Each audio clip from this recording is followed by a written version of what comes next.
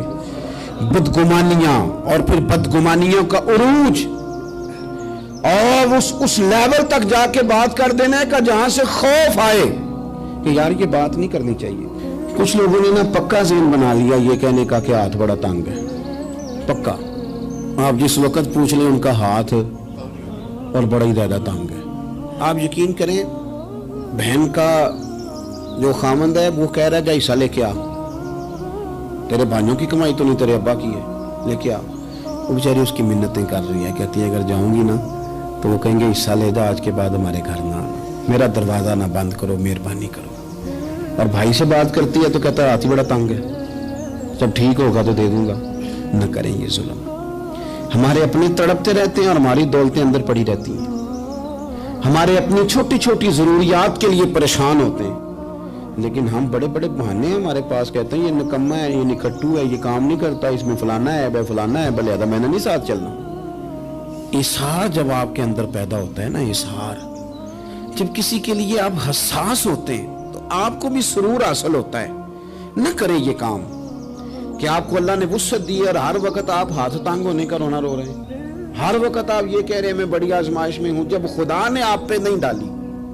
تو اتنے جھوٹ بولنا صرف اس لیے کہ میرے پیسے بچ جائیں, صرف اس لیے کہانی سنانا کہ حالات میرے بڑے خراب ہیں کہ کوئی بندہ میرے سے کوئی تھوڑا بہت قرض نہ مانگ لے. سنو, نبی پاک صلی اللہ علیہ وسلم کے پاس مہمان آ گیا, بخاری مسلم ہے. حضور نے ازواج مطہرات کے گھروں میں پیغام بھیجا, کچھ چیز ہے ضیافت کے لیے؟ یا رسول اللہ کچھ بھی نہیں, یہ دو جہاں کے شاہ ہیں اور پاس کچھ رکھتے نہیں, دو جہاں کی نعمتیں ہیں ان کے خالی ہاتھ میں. یا رسول اللہ کوئی چیز بھی نہیں. حضور نے صحابہ کے مجمع پہ نظر ڈالی, یا رسول اللہ صلی اللہ علیہ وسلم حکم ہو. تو حضور فرمانے لگے تم میں سے کوئی بندہ ہے جو اسے گھر لے جائے روٹی کھلائے. ایک صحابی اٹھے فوراً, حضور میں لے کے جاتا ہوں کھانا کھلاتا ہوں. فرماتے ہیں میرے گھر میں صرف بچوں کا کھانا تھا, یہ نہیں کہ فریزر بھرا ہوا ہے نعمتوں سے, صرف بچوں کا کھانا. یہ نہیں کہ کسی کو دیکھ کے اپنی ہنڈیا پہ برتن دے لیا, صرف بچوں کا کھانا. کہتے ہیں گھر گیا, بیوی سے کہا کیا کیفیت ہے؟ کہنے لگی بچوں کی روٹی ہے. میں نے کہا بچے سلا دے, صبح ناشتہ کر لیں گے. تو کہنے لگی آپ کیا کھائیں گے؟ تو میں نے کہا نہ میں کھاؤں گا نہ تم کھائے گی, مہمان جو نبی پاک کا ہے. کہا اچھا, اب ذرا تجویز دیکھو میاں بیوی کی سوجھی آپس میں. کہتے ہیں کھانا لگا دینا کیونکہ ایک آدھ بندے کا کھانا ہے. اپنی غربتوں کا ہر جگہ اظہار کرنا, رونا رونا. یہ دیکھو غربت کیسے چھپائی جا رہی. اس کو کہا نہیں کہ چل تو تھوڑا رحم کھا, تو آیا ہے تو تھوڑا رحم کھا, یہ نہیں کہا. کہا اٹھ کے نا تو کھانا رکھنا اور اٹھ کے نا چراغ ٹھیک کرنے کے بہانے بجھا دینا. ہم دنیا والوں کے سامنے کیوں اپنے دکھ بیان کریں؟ ہم جو کہیں گے رب رسول کی بارگاہ میں کہیں گے. تو نا چراغ ٹھیک کرنے کے بہانے. اہلیہ اٹھی, کھانا دینے کے بعد چراغ ٹھیک کرنے کے بہانے بجھا دیا. خامد بھی ہاتھ چلاتے رہے, بیوی کبھی برتن رکھتی کبھی اٹھاتی, پتہ چلے کہ کھانا کھا رہے ہیں. کھانا کھایا جا رہا ہے. کہتے ہیں مہمان پیٹ بھر کے کھانا کھا گیا. یہ کام ہوا رات کے اندھیرے میں, اس وقت ہوا جب چراغ بھی بند تھا, اس وقت ہوا جب کوئی دیکھنے والا نہیں تھا, کسی پڑوسی کو بھی خبر نہیں تھی. فرماتے ہیں صبح کے اجالے میں اس مہمان کو لے کے مسجد نبوی میں نے قدم رکھا تو نبی کریم نے فرمایا رات جو تم نے کام کیا ہے نا اسے دیکھ کے میرا رب بڑا مسکرایا ہے, اللہ بڑا مسکرایا ہے. اللہ تر دامنی پہ شیخ ہماری نہ جائیے, ہم دامن نہ چھوڑ دیں تو فرشتے وضو کریں. یہ شان ہے صحابہ کی. نبی کریم علیہ السلام نے فرمایا رب رات مسکرایا تیرا یہ انداز دیکھ کے, اور اس نے قرآن نازل کیا وَيُبْصِرُونَ عَلَىٰ أَنفُسِهِمْ وَلَوْ كَانَ بِهِمْ خَصَاصَةٌ. کچھ لوگ وہ ہیں جنہیں بڑی بھی ضرورت ہو تو دوسروں پر اثار کر دیتے ہیں.